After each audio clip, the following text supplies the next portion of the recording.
and welcome to Alzheimer Speaks Radio. I'm your host, Lori LeBay, and I'm so excited that you're joining us today.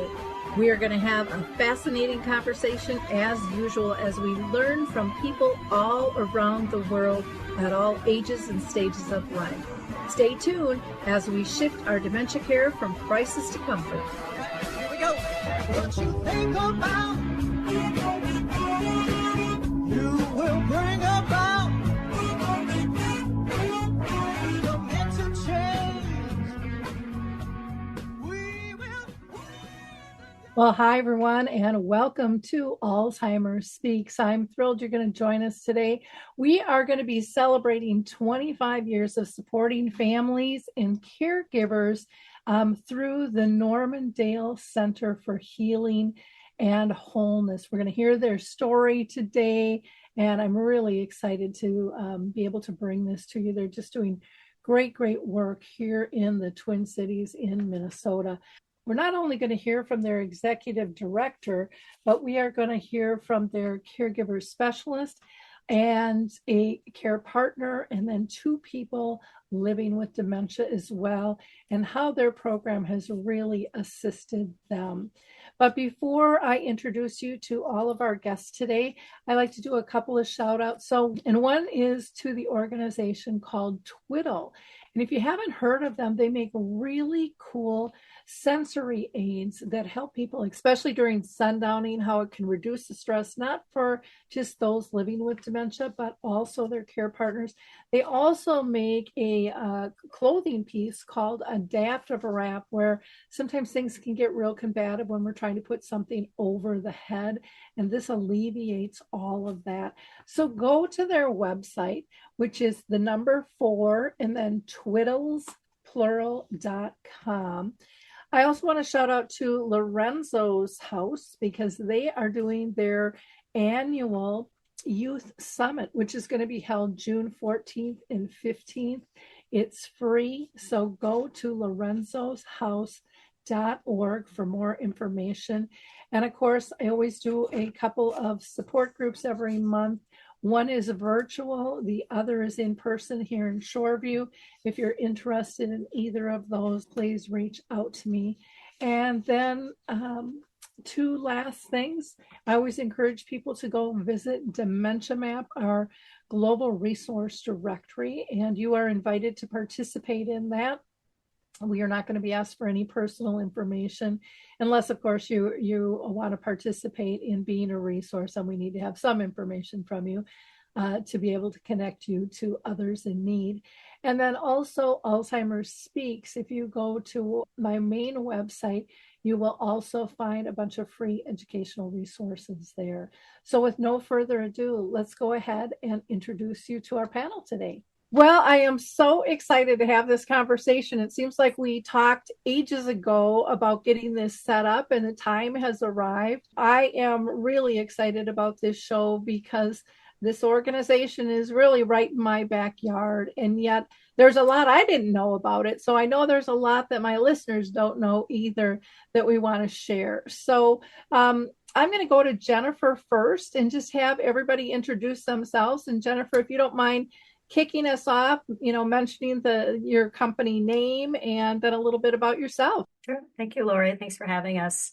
I'm Jennifer Monroe. I'm the executive director of the Normandale Center for Healing and Wholeness, and we're a nonprofit that's been in existence for 25 years. Our 25th anniversary is next year. And we provide educational programming and workshops, counseling and supportive services for caregivers. So the majority of the folks that we support are caring for somebody with Alzheimer's or related dementias. And so that's kind of our field of specialty. I have a personal connection in addition to my professional work of both my father and my uncle and my grandmother had Alzheimer's.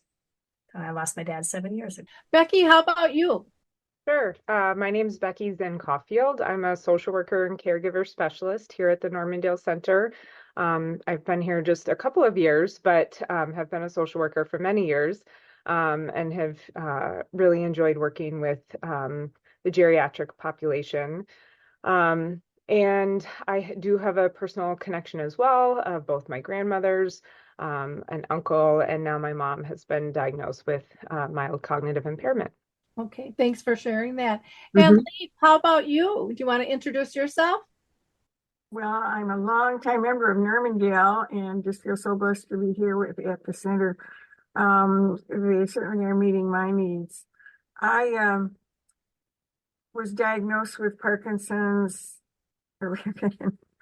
Oh, you can tell I'm not used to doing this. My husband was diagnosed with Parkinson's many years ago, and now I have been diagnosed with dementia.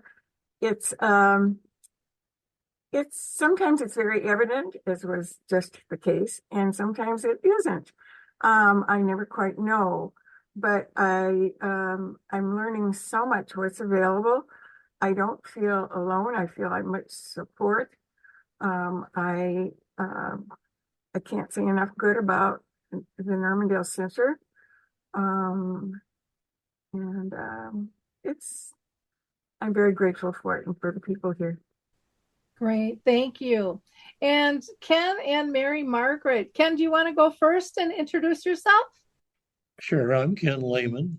I'm 87 years old, and I was diagnosed probably 13 or 14 years ago, and I have all the biomarkers and everything that is associated with Alzheimer's, but for some reason I have not declined. And so I have been studied by quite a few different doctors as to why I have all the biomarkers, but I have not declined, and they really don't know. So I'm here to support other people because I can. Wonderful. Thank you, Ken. So you are a unicorn out there, and that's wonderful. My own mom lived with dementia for 30 years, so I understand how things can not progress or slowly progress over the years, and people kind of look at you sideways sometimes, like how can that happen to you and not to my loved ones. So I appreciate that you are willing to be studied and advocate for yourself and others. Mary Margaret, why don't you introduce yourself? I am Mary Margaret Lehmann. I am a wife, a daughter, a mother, a grandmother, a sister, a friend. I was a speech therapist. I was a reading consultant and a adjunct professor at UCLA teaching teachers how to teach reading. And I was just about to retire when I began to notice more and more changes in Ken on a day-by-day basis.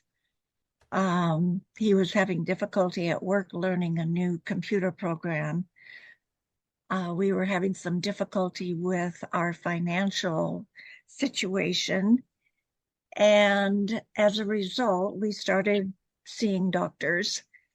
And we actually saw 9 doctors in California and here in Minneapolis before Ken was finally diagnosed with Alzheimer's. He is nothing like my dad was, nor my uncle was, nor his dad, but he has his own unique diagnosis of Alzheimer's, and it's been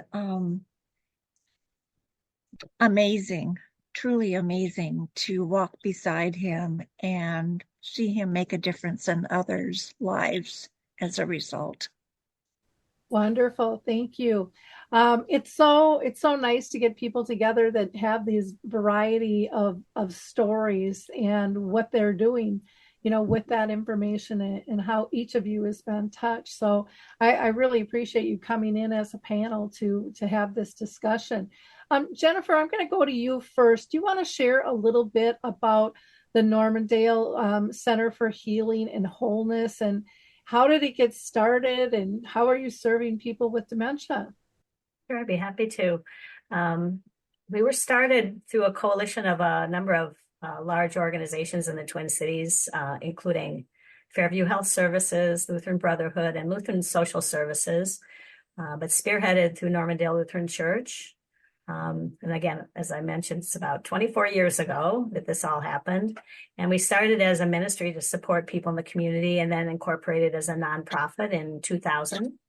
And since that time, I was thinking about how many people we've served, looking at prior numbers. And I think we've served 10,000 people in the past 24 years, served between 400 and 500 individuals a year. And again, caregivers that are supporting someone in their life, a spouse, a parent, a friend, a neighbor, informal, unpaid, and family caregivers. And really the crux of what we do is bring people together. People share their stories and information and resources. One of our most popular services is our support groups. We have 4 support groups right now and a memory cafe, and they're just increasing. We have a drop-in on the second Saturday of every month, and it's just growing. We're seeing more and more people dropping in and just looking for that opportunity to talk about their experience and share with one another. And so we do a number of group things related to that, education support groups, but we have social work services that provide individual and one-on-one family meetings, a lot of educational workshops.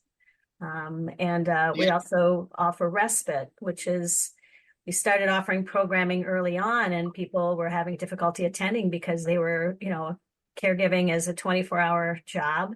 And it was difficult to find resources and adequate supports to care for the family member. And so we started utilizing volunteers and training them, putting them through our program and also a training program through the Alzheimer's Association to help provide respite so that caregivers could come in and participate in services, education or support groups. And then there would be a group with activities and led by a staff person, volunteer coordinators and volunteers to keep the family member engaged so that everybody is having an opportunity to share and learn from one another and hopefully have a positive experience and just all be together with, be able to say whatever people want to say and talk about what's going on in their lives. So I think that's one of the strongest things that we offer. And as far as more detail on social work services, Becky is our specialist, and she could probably speak a little bit more about what she does with individuals and families regarding supportive services for that. Great. Becky, you want to tell us a little more? Sure. I meet with caregivers and or families, depending on what they feel is needed. Sometimes those referrals come through the Alzheimer's Association. A lot of them are word of mouth. People learn from their friends that we are here as a resource. And as Jennifer said, we have really been booming lately. Caregivers will come in and I'll have them complete a caregiver assessment. And we sit down and talk through that and really look at their unique caregiving situation. And we'll identify the areas that they feel they need some help in, which really can run the gamut, as you can imagine. It could be anything from needing some in-home help to needing elder law services to hiring a housekeeper to looking at assisted living facilities, talking about advanced care planning.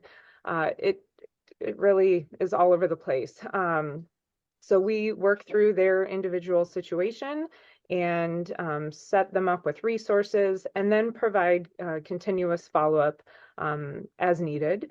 And we'll meet again as needed to continue to support them along their journey.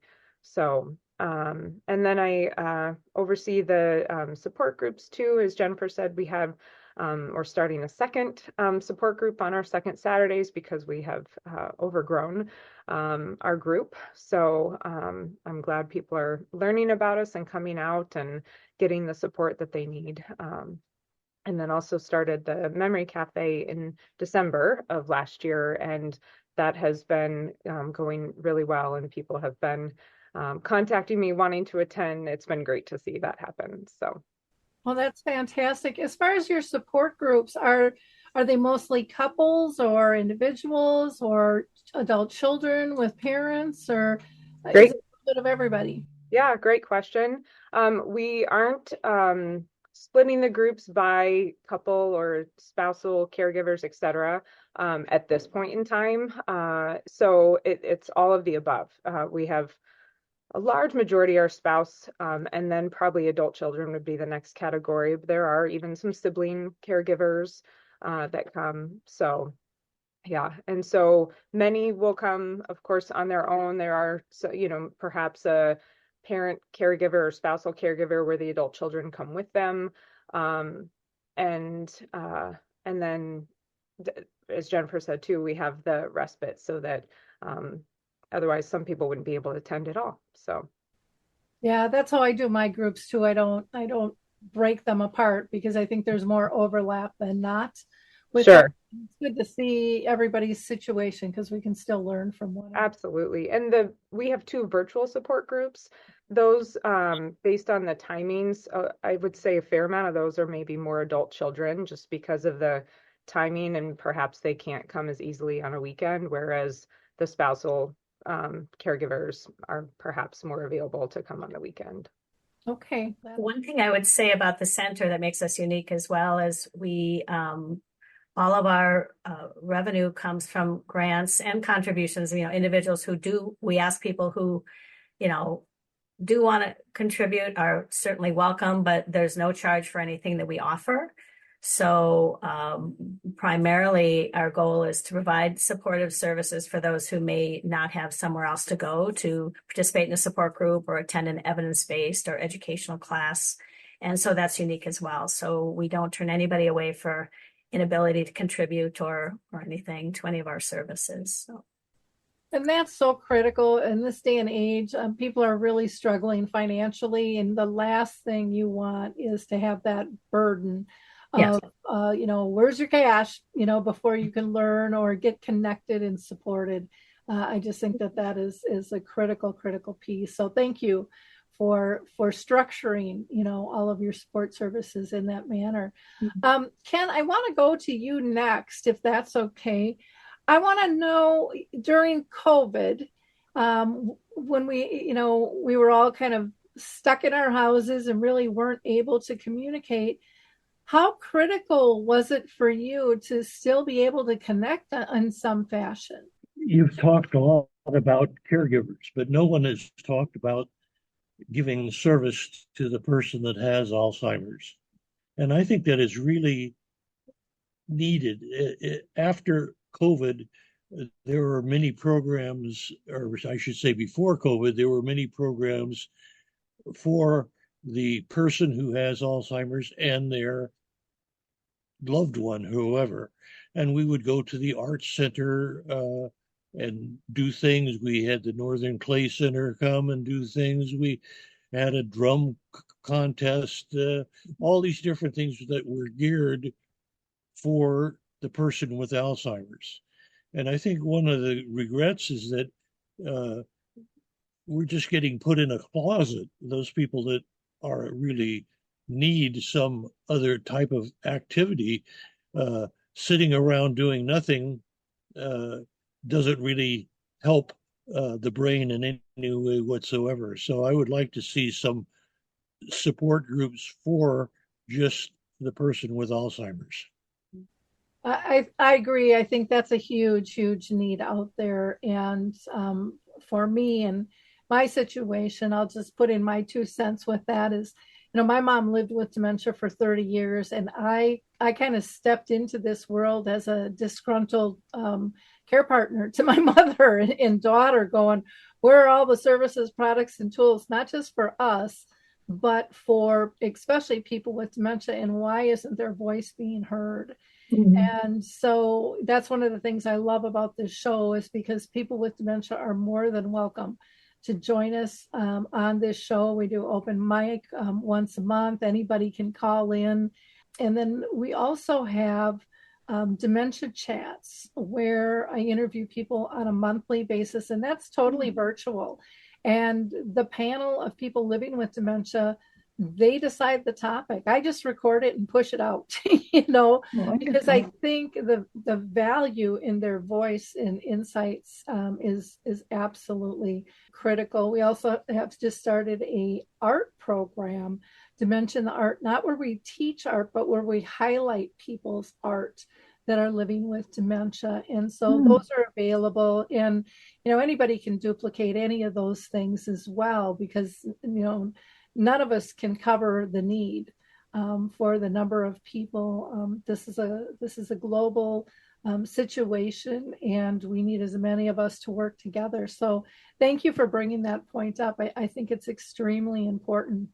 There are a couple of organizations that focus just specifically on raising the voice of people with dementia. One is Dementia Action Alliance, known as DAA, and you can reach them at DAA Now. The other group is Dementia Minds, and they do a lot of education from the speaker's aspect of a person with dementia as well, as does DAA. But there are so many organizations like Normandale and myself and others that are also supporting this and evolving as things come up. And I think one of the things that is wonderful, Ken, about what you said is that we need to reach out to people like you and Leaf that are living with dementia and hear your comments, because if you don't speak up and tell us those are a need, we may not figure that out. We need to be directed. You're living with it. You know it better than anyone else there. So thank you for stating that. Mary Margaret, I want to talk to you about COVID as well, and how it kind of that shrinking social circle affected you and Ken, living with dementia in your journey and living life as a whole. For sure. I as you describe it, I just had this image of our little world becoming just very small during that period of time. I remember walking out on our deck, and our family would call and say, "We're driving by, wave." So that would be a highlight of the day. But one of the most beautiful gifts that we experienced, and I experienced as an onlooker, but our grandson asked Ken if he and Ken could do genealogy together on Ken's family. And so they spent days, weeks, months, years, actually,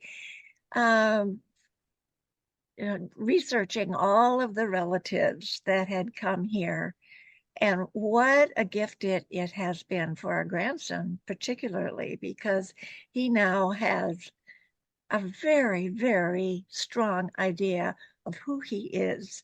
And he is now 17 and feeling very sure of himself. He knows all about his family, his past and present. And that was such a gift for Ken to give to him. And Dr. Rosenblum is our neurologist. And Ken, I took the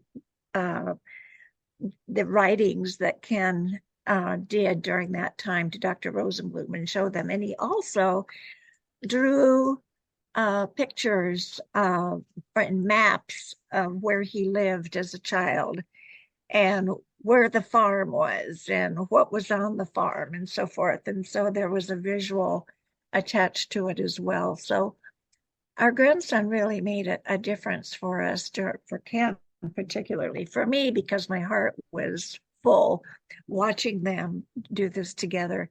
But it was very difficult because we had quite a busy life.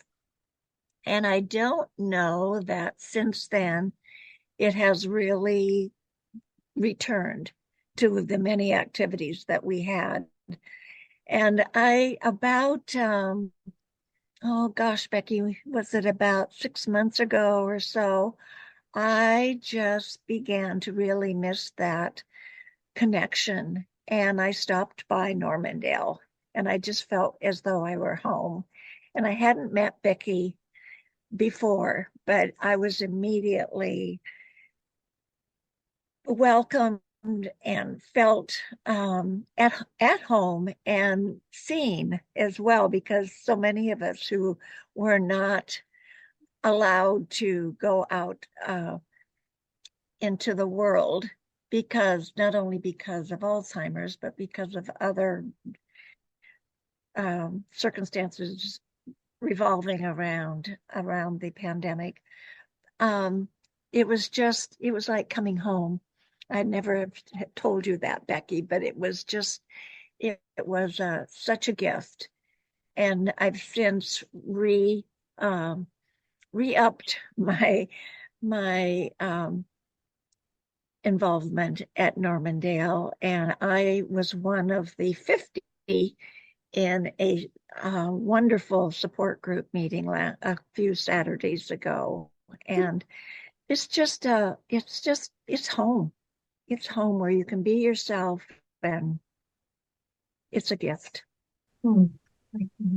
That's fantastic. One of the things I don't think people understand the strain dementia can put on families emotionally, physically, financially, the whole 9 yards with that. Can you explain, how that affected you as a family on all of those different levels, Mary Margaret? Wow. Our story is our story, our life. It isn't a story, it's real life. Has been very challenging. My brilliant, wonderful husband notified the rest of us in the family that he had something else going on when he declared that we would have to go through bankruptcy. And I realized that some of our bills were not being paid, but I didn't know why, because this has always been his area. And he's been in charge, and he's done a fantastic job for years and years. In December, we will have been married 62 years. So it's something that we have expected and I've depended on. But suddenly I was getting all kinds of notices that bills were not being paid, such as the garbage bill. And the reason was not something that I could accept, but it was a very, very difficult time. And we had to go to federal court, and we were deemed to be in bankruptcy for 10 years. And just last year, we received a notice that we were out of bankruptcy, and we made it. We made it through, yes. So, of course, things have changed tremendously. We're on a very small budget, but we are making it. And there are just so many things in life that can circumvent that sadness and that part of our being right now. And I think one of the things that we enjoy doing so much together is planting a garden on our deck. And we're coming up on, this is April, so we're coming up in just a couple of weeks of going over to Bachman's and starting our garden again, which is such a life-giving experience. And Ken he's just such an artistic eye, and just does a beautiful job in planting and taking care of the garden until the early winter months. So that's something to look forward to as well. And one thing that we haven't talked about is the fact that he goes to woodworking every morning. Over at Edina High School, they have old Edina High School. Old Edina, yes, needs to be stipulated. They have an old wood shop, and these fellows come from all around and gals. Yeah, that's true. They come from all around Minneapolis area, and they have a time to make anything they want. And Ken, in his purpose for making all of these beautiful, beautiful trays and what else would you call them? Trays. Bread box. Bread boxes, yes, bread boxes. He then donates them to the Alzheimer's Association, and they auction them off at their gala in May, so that it brings in some extra Money. yes, money, MONEY, money for the association. So that gives him a lot of purpose. I think he's made something for you, Becky. He has, and I would show it, but I took it home. Oh, But here's an example. That's a oh, picture, yes, right, of your artwork. yes, So yeah, that's yeah. similar to what That's a card. We yeah, had cards made too of some of his woodworking, and right. so we're able to share those in a different respect. Mhm. But we are just grateful. We have so much to be grateful for, and this is not the retirement that we expected. But you just re-evaluate where our lives are and what we can do to be the best we can and to help one another and continue to help ourselves in this world that's so, what is this world, Abby? It's an unpredictable world. Well, you know what amazes me is just your outlook. And I'm sure it was hard not to go down the rabbit hole. I mean, when dementia hits, when catastrophe happens, it's really easy to go down the rabbit hole. Mhm. And you may have done that for a while, but you've pulled yourself out and realized there are blessings and joyful moments every day if you choose to look for them. But you'll only find them when you're looking for them. And Right. even when you mentioned Becky, just going over there and meeting with her just lifted your heart, and you felt at home. Those are huge, huge things, and I think we have to help people look for the light and the good that's Mhm. around us, even during difficult times, because it is definitely there. I want to go to Leaf next, because I'd like to hear from you, Leaf, on how did you cope with getting a dementia diagnosis? I was suspicious of that because I usually had a very good memory. And what I did was talk about it, tell people, I really don't think I'm remembering like I used to. Would you repeat that? I'd like to write that down.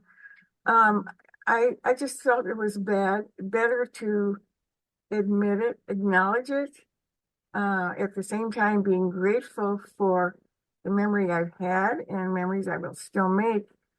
But I wanted others to know instead of wondering whether or not she was remembering correctly or not. And that has worked. And people are very responsive to that. If I tell them I have a memory that I'm not sure, would you repeat that? They're happy to do that. And I carry a pad of paper with me and a pencil and note things. And I will note that on my calendar. Calendars are wonderful, whether daily or monthly or whatever. And I just have a very empathetic family that is very helpful. Um, I guess that's about it. I love that you were open about it because so many people hide it. They're really fearful of will they still be accepted and what's going on. But I think it's really smart to be able to do that. And I know everybody's situation is different. Ken, for you, how did you deal with it when you got diagnosed or even prior? You said you were going to like 9 different doctors. And it's not uncommon for a diagnosis to take, 2 or 3 years to get for many people. Did you share with others or did you not even notice yourself? Sometimes people themselves don't notice, but others around them do. He had a little hard time hearing you, but The question. so the bottom question is, I wanted to know if you notice symptom changes within yourself and if you felt comfortable sharing those with others. I don't uh, feel any stages. It just seems like I'm in a state of flux, but not going anywhere. Okay, wonderful. Mary Margaret, as a family, did you once you got the diagnosis, did you guys decide to tell family members and friends, or I know you're doing advocacy now. Oh, yes. Yes, when we lost our home in California, we had moved in with our daughter and family. And they were the ones who really encouraged us to get a diagnosis. So, yes, they were very much involved and helped us to realign our finances and so forth. So they were very involved, and our son was also very involved.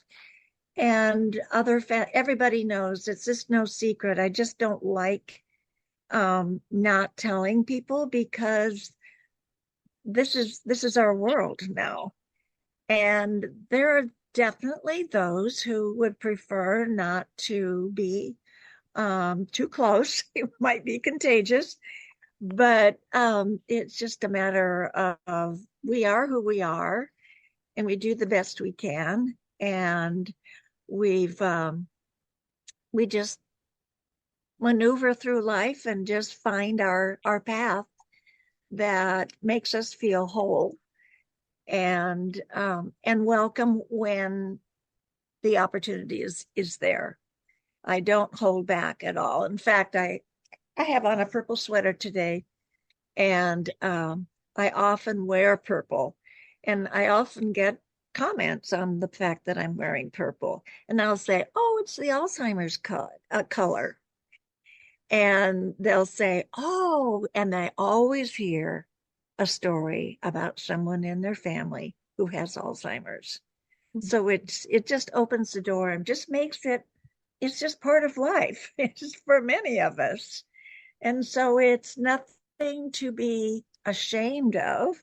We are not only surviving, we are thriving. We are truly thriving. When Ken and I Ken and I were first diagnosed. When Ken was diagnosed, we had what we called the 5Ds. What were they, Lovey? Do you remember? No. We were depressed. We were, let's see, devastated. We had all of these negative D words, and we just embraced them and said, "This is how we feel. Now what are we going to do?" And so we decided that we were going to make a difference. And that's why we became advocates, because people didn't want to talk about it. They didn't want to talk about it with us. And we said, we have to bring this out of the darkness. So the more we talk about it, the more it's going to be accepted, because it's just part of life for many of us. So this is how we really decided to become advocates. And we've gone to Washington, D.C. 3 times, and to different states, and to the legislature in Minneapolis, in St. Paul, many times.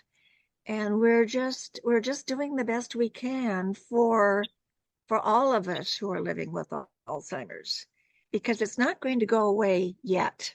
Well, and I like that you identified the 5Ds, even if you don't remember them all. You acknowledge those feelings and then you push through them. Here they are. Here they are. Denial at first. Mm-hmm. Depressed, devastated, desperate. Mm-hmm. We were desperate. What are we going to do? And then the last one, I don't remember. I only wrote down 4 here, but there were 5. But yeah, but just acknowledging, it's hard. Well, if anyone is just tuning in, we are talking with the panel from the Normandale Center for Healing and Wholeness here in the Twin Cities in Minnesota.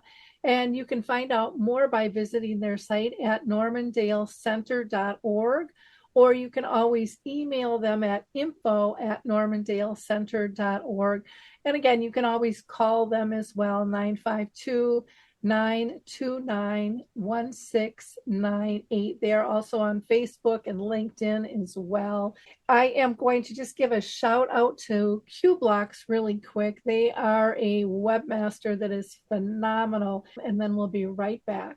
I also want to introduce you all to QBlocks. They have been absolutely excellent to deal with. They have been in business for 18 years and they serve the globe. I can't say enough good things about this company. I've had a lot of bad experiences. I don't know about you with tech companies.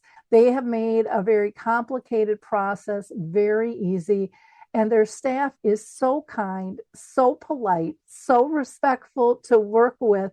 And, you know, when I am frustrated and ready to pull my hair out, they just smile and tell me everything's going to be okay. And they really are just on top of the communication, which alleviates so much stress as an owner when you're dealing with tech issues. You can get a 10% discount. Visit them at QBlocks, that's QBlocks.com, or you can email them at letstalk@qblocks.com. For that 10% discount, just put Lori, Lori, in the inquiry form. And again, I don't think you'll be disappointed. I surely haven't been. I can't rave enough about this company. And that's kind of rare these days. And Becky, I want to know from you, what are some top things that you can support caregivers and their care partners? Sure. Really when I am doing my assessment, I want to look at, to me, it's like a psychosocial assessment, especially as a social worker. And so I want to know, financially, are they stable or is that an issue? From an emotional standpoint, how are they doing? And also from that mental standpoint, from a spiritual standpoint, how are they doing? A social standpoint. And that's really both the caregiver and the care receiver. Taking this job was a little bit of a shift for me, having always been more patient focused in an acute care medical setting, and focusing more on the caregiver. So I always have that care receiver interest in mind as well, and it's important. But I like to look at all those aspects, and we'll kind of evaluate where might they need the support more in some of those aspects than others, and then input those services or resources. Some people come in with a really strong support network and background and don't need as much support as others who may really be struggling, don't have family support or friend support, that type of thing. So it really is very individual. But that's why we do have our support groups. We have our memory cafe, the respite. We have memory companions to also go out and help provide both the companionship to the care receiver as well as give that break to the caregiver. So it varies person to person as to what we do, but there's so many resources out there that, and if I, even as Ken was saying, of looking for activities for somebody with dementia, that, if I don't know of a resource, I'm going to research it and do what I can to find something. Wonderful. Jennifer, anything you want to add? No, just that a key thing we do is that finding, helping people navigate and look for resources. So we're a pretty small organization. We have a handful of part-time staff, but a lot of volunteers. And a lot of what we do is help people find other resources and supportive services in the state or that, in Minnesota, wherever they live, that can help them for what they need. And our approach is kind of action planning. So what is the most immediate need in that initial conversation and how can we address that? Maybe somebody's thinking about residential placement, or maybe someone is looking for, respite services or a day program. We help resource and give them multiple options to look at. So helping people, action item by action item along the way to kind of tackle things as they come up, as things are constantly changing, and that's a key approach that we have as well. Just what is the most immediate need, and how can we help you address what you need to feel better about that. Wonderful. Yeah. Now, Leaf, you've been a lifelong member, it sounds like, out there. Was it just a natural for you to slide into some of their additional support services then once you got diagnosed? Oh, very easy. And as I mentioned earlier, my husband with Parkinson's brought me into that realm. And then after he passed away and I was discovered to have the Alzheimer set in for me, I thought I want to do what I can to make it easier for my family. I want to be open about it, talk about it, because I have some friends who haven't been. And it's been really hard to talk with them and I'd like to make them feel more comfortable, and yet they just were so resistant about sharing what they had. And it's so much easier when people know what you're dealing with. The empathetic ability is so much easier that way too. Oh, I totally agree. Now, do you still do other programs that you did prior to your diagnosis at Normandale as well? Well, I have a group of wonderful friends that we do things with, maybe take a little trip or get together for an afternoon, or maybe have share dinner together. Somebody brings one thing, someone another. So, and the facility I'm living in, Friendship Village, is very conducive to that. They have lots of things going on. So if I'm not busy, it's my fault. Yeah, they do have a lot of stuff going on over there, that's for sure. Go ahead, Mary Margaret. I'm sorry that this is, it's not a tag along. It's very important to me. It's the center of my being, is my spiritual life. And this is our guiding light, is the spirituality that we both share. And unfortunately, our church is not really wanting or even willing to open their arms to learning more about Alzheimer's. Ken and I we had a different priest who invited us to share our story, and there were over 50 people who came, which I thought was quite a revelation for the Episcopalians. Very serious, but that went very well. But I volunteered to speak at the convention, the statewide convention, and they thanked me very much, but no thank you. So there's still a ways to go, and I think it's so important because there's so many of us, and we're afraid to talk about it because it's so unacceptable in some circles. Mm-hmm. So I think we still have work to do. We are normal people who are living with Alzheimer's, whether we're caregivers or the person with the disease. And we want to make a difference in our world. And we do so by living as well as we can, by advocating, by going to our elected officials, but we would love to be able to share with our clerical officials as well, because it is part of life for more and more. So thank you. Out there that are becoming dementia friendly, and they're actually doing special. Yes, absolutely. In fact, we had a support group at the Congregational Church in Minneapolis. Yes.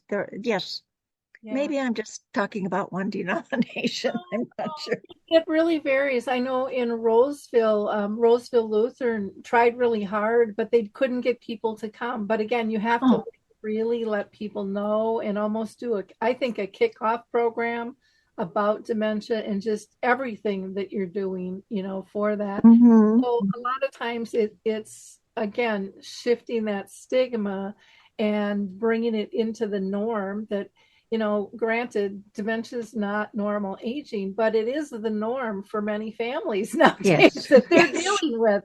And so we have Yes. to look at it in that light, and we have to be Yes. able to have these conversations in order to support people. So I appreciate you bringing that up. Mhm. One thing I wanted to ask you also, Mary Margaret, was in terms of your caring, for your husband and others as well. Is there anything in particular you do to bring to the forefront? Is that person safe, happy, and pain-free? That's not my number one priority. That's just a given for every day. Mm-hmm. Ken is pretty independent, but he's also honest. Mm-hmm. So we've been dealing with some AFib issues lately. And so that's been another situation where I have to be just aware of his needs at any particular moment. It could be in the middle of the night if he has an AFib attack, and that's been happening more often. But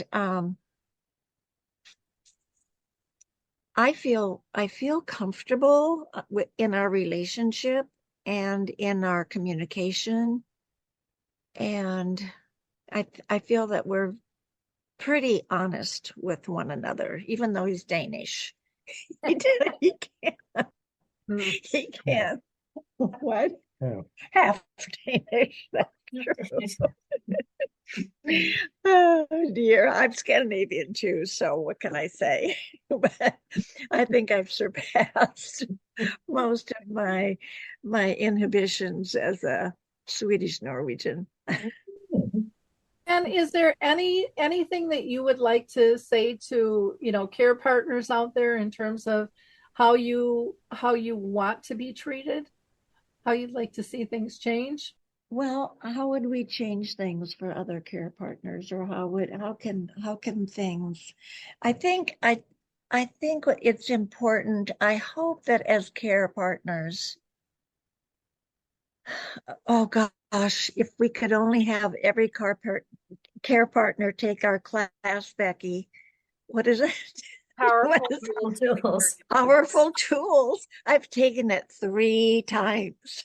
So that's a wonderful, wonderful class. I just recently took it with Becky, and I hadn't taken it for several years, which is another reason why I came by here, because I thought, I think it's time that I take that again, because I've been a care partner for about, well, more than 15 years, because even before Ken was diagnosed, we were caring for one another. So, yeah, I think I would hope that when people get a diagnosis, it used to be that they would go into their homes, close the door, pull down the shades, and stay invisible. And I think the more we can honor ourselves, our loved ones, and the fact that this is a disease that we can live with for as long as it is doable. Let's just take advantage of life during that period of time and love one another and be there for one another. And I think the more we open our arms, others will too. Well, I think you all are great examples of living graciously alongside dementia and, walking in the light with it instead of the darkness, and Yeah. showing people that you can still live well. Well might be defined a little differently than what it was in prior years, but that doesn't mean it's any less effective.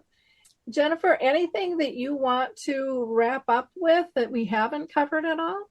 Really, I want to thank you so much for just providing this platform for people to share, which you do so well. Your website is just full of personal stories, and it's so rich just looking through and watching videos and all the information. It's this is just fantastic to have this opportunity. As you mentioned, a lot of people don't talk about it. And I was thinking about last year, Leaf had her 90th birthday, and she talked about her dementia at the party. There were over 50 people there.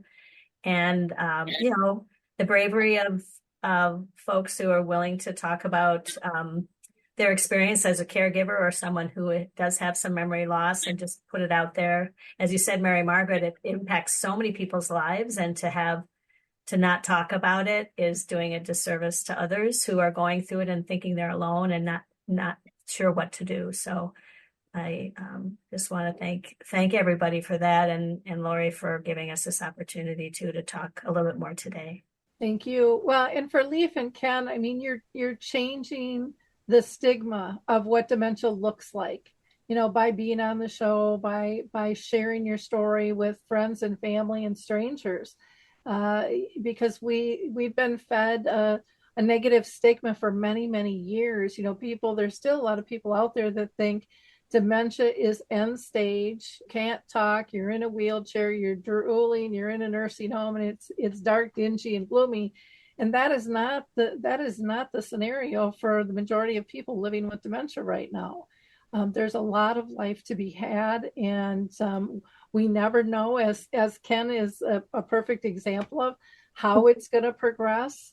14 years, and they're still can't figure out with all the biomarkers and things that he has, how he's doing so well. And it's be grateful you're doing so well. And the scientists will figure it out sooner or later, but you don't need that answer to live well today. Same with Leaf. You're living well today with dementia, and you're doing that through the help of Becky and Jennifer and the Normandale Center for Healing and Wholeness, and so many other organizations that are out there supporting you. And I think it's each and every one of our jobs to share the information that we have, share the support services that are out there, because people need more than one typically. You have to find that right fit and that right niche. And as your journey changes, that may change. But in sharing those opportunities, we are also making it much more comfortable to have a conversation and for more people to join the conversation, which to me, again, is critically important. Becky, anything else you wanted to add? I think we've covered so much. It's important for people to seek out that help, to hear that they're not alone, and that there's such great people out there living with it, and they want to support each other. And that's so evident in the support group. So yeah, to not be afraid to seek out that help, because it really will enrich their lives. And support groups, I know I always used to look at when I was on the journey, I looked at it as one more thing I had to do for my mom. I never thought it would help me. I mean, that was not in my head. Mm-hmm. And I was so task oriented back in the time of all my to-dos. It's I couldn't add it. And when I got there really by mistake, going to hear a friend talk, and then he got sick and didn't show up, I was shocked. And I'm I'm coming back. I mean, I couldn't believe how wonderful it was to find people that understood, and people who weren't embarrassed of it. You didn't have to be on guard at all with them. You could just be your honest, authentic self and learn so much and share so much. And that's the beauty of us becoming more dementia friendly, and more people stepping into this space, is getting rid of the fear and bringing in the hope. So as always, I want to thank our panel, and I also want to thank our audience for listening. And I really, like always, encourage you to click, and share, not because I'm chasing numbers. I'm never going to be a Kardashian, nor do I want to be, but I want to spread the word that there is hope. So be a giver of hope, click, and share. Get this information out to your sphere of influence. And even if you're not in Minnesota, there might be somebody in your sphere who is looking for resources in Minnesota, or Maybe it's an organization, on the other side of the world that might pick up something that they're doing here that could be duplicated there. That's how we become better, is by sharing and lifting hearts. So again, take those few seconds, cost little time and no money to do. And again, you can always reach out to the Normandale Center at just www.normandale.center.org, or email them at info@normandale.center.org. You can also reach them by phone at 952-929-1698. They are also on LinkedIn and Facebook. So no excuse not to find them. They are out there, and they're just waiting to talk to you and to support you any way you can. So thanks, everybody. Have a blessed week, and we will talk soon. Bye now. Thank you, Lori. Bye. Thank you. Thank you. It's time to rethink, renew, and reimagine retirement. Hey everybody, Jared Sebesti here, host of Retire Repurposed. Now, this podcast is about the non-financial parts of retirement, which many times can be even more challenging than the financial. We believe retirement is not the end, rather the beginning of what could be the most impactful, purposeful, and fulfilling season of a person's life. So don't retire, become repurposed. To listen now, search Retire Repurposed on your favorite podcast platform, Senior Resource, or Life Audio.